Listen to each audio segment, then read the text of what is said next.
Hello again, my loyal viewers and newcomers alike. I am Dark Zaz, and this channel is dedicated to exploring theology through history and philosophy. I am not here to attack or discredit anybody's beliefs, only to broaden the conversation and encourage thoughtful, open-minded dialogue. We've all heard the fairy tale. Medieval Spain was a sun-drenched utopia of Convivencia until the mean Catholics ruined it. But if you were a Christian living in Al-Andalus, you wouldn't feel like you were living in a paradise. You would feel like you were in a hostage situation. Meet Rodrigo. He is a Christian, and he is a Dhimmi. Modern historians love to call this protection status, but let's call it for what it is, a protection racket.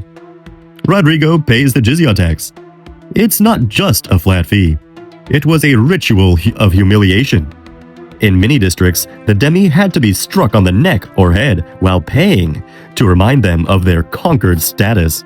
Rodrigo isn't exempt from the Sultan's wars because the Sultan is kind. He is exempt because he's forbidden from carrying a sword. He is a disarmed subject in his own ancestral land. He can't build a new church. He can't ring a bell. He can't even testify in court if a Muslim robs him. The tolerance of the caliphate wasn't about diversity. It was about keeping the conquered population quiet, disarmed, and profitable. The intellectual superpower of Cordoba didn't just run on philosophy and silk. It ran on human trafficking. While the north was muddy, the south was a massive clearinghouse for the Islamic slave trade. We aren't talking about just a few servants. We're talking about the Saqaliba. Thousands of Slavic and European slaves captured in raids. The caliphs didn't just want scholars, they wanted harems.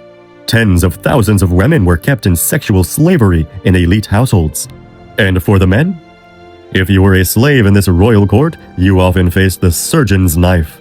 The caliphate's bureaucracy was famously staffed by eunuchs, men castrated to ensure they had no family loyalties to rival the state. This wasn't a meritocracy built on trade. It was a hierarchy built on the exploitation of the infidel.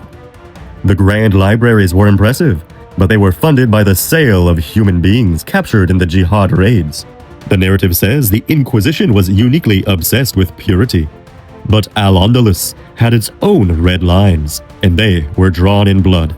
Enter the martyrs of Cordoba. In the 850s, dozens of Christians were executed for blasphemy. Their crime? Simply stating their faith in public or criticizing the prophet. In the caliphate, you were tolerated only as long as you remained invisible and silent. If a Muslim converted to Christianity, the enlightened state didn't send a philosopher to debate him. They sent an executioner to behead him. It wasn't just the Christians. When the Jewish population of Granada grew too powerful or too visible, the result was the Granada Massacre of 1066. 4,000 Jews were slaughtered in a single day by a mob. Why? Because the Convivencia only lasted as long as the minorities stayed in their place.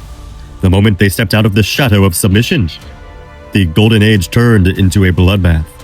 The tragedy of Al-Andalus wasn't that it was lost. It was that it was a machine of cultural erasure.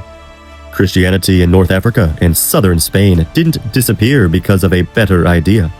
It disappeared because of 700 years of legal strangulation. By taxing the poor into poverty and banning their cultural expression, the caliphates forced a slow-motion conversion. It was a coercive assimilation. The caliphs built their great mosques on the foundations of ruined churches, often using the very pillars they had looted. They didn't open their doors to the world, they conquered the door, changed the locks, and charged the original owners a fee to stay in the hallway. So when we talk about the pious Catholics destroying the vibrant tapestry, remember, that tapestry was woven with the labor of slaves and held together by the threat of the sword. The Inquisition was a dark chapter, but it didn't invent religious intolerance in Spain, it just changed the management. Thank you all for watching, and don't forget to like and subscribe. And I will see you in the shadows that history has tried so hard to forget.